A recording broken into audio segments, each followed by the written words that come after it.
call Stuart Nash. Thank you very much, Mr Chair. Mr Chair, I would actually like to talk about the management of risk, actually. This is part 2, obviously, 29A it starts.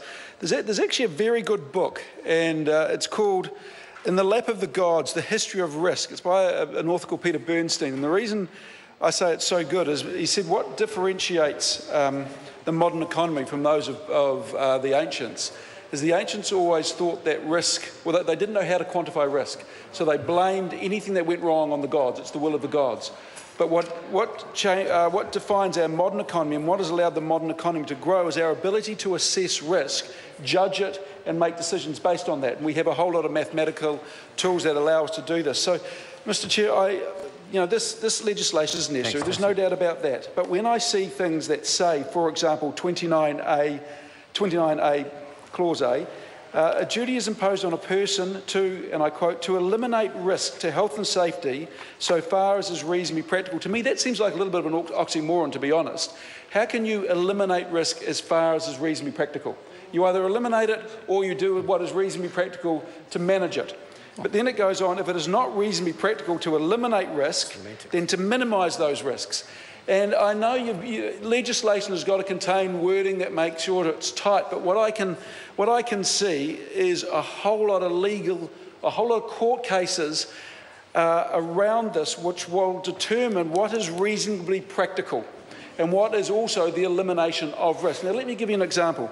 My very good friend Kelvin Davis and I visited a sawmill up north. And the sawmill owner told us about an incident where he had a young man working for him. The young man had gone through all the training, the health and safety training. Sawmills are places where you can never eliminate risk, you can manage risk. This owner had a health and safety plan in place. It had gone through WorkSafe.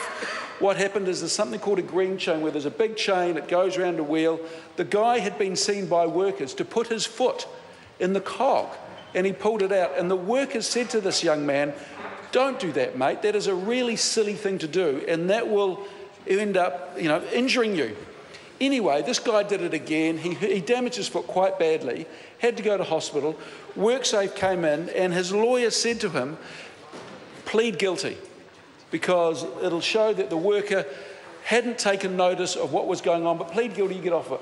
The guy got fined in the end $100,000, and he said he was staggered because he thought he had done everything that he possibly could to not eliminate risk but manage the risk as far as possible. And I look under Clause 40 and it talks about a duty of a worker. And Clause 40 Part C says, comply as far as possible, the worker is reasonably able with any reasonable instruction that is given by the boss to allow the boss to comply with the Act or regulations.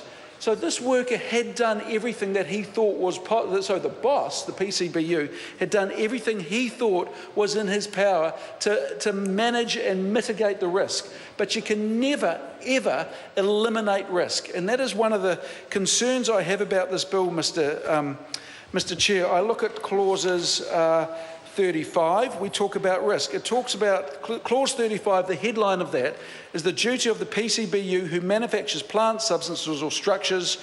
The manufacturer must, so far as is reasonably practical, ensure that the plant substance or structure is manufactured to be without risks.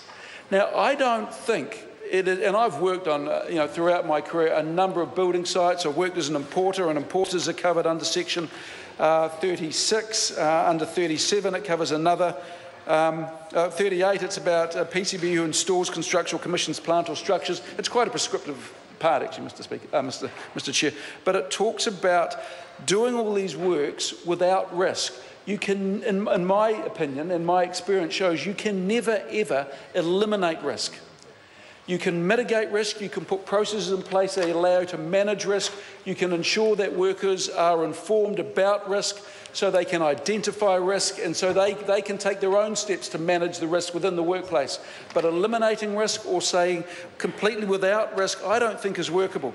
But what I am hoping, Mr. Chair, is there's a legal test you'll learn in about week 1 of Legal Systems 101, and it's called the Reasonable Person Test.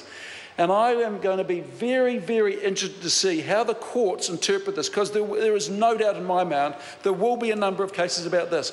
And if the courts take a reasonable person test and say, what would the reasonable person have been expected to do in terms of mitigating or eliminating or managing, Mr. Chair? Dr. Megan Woods. Oh.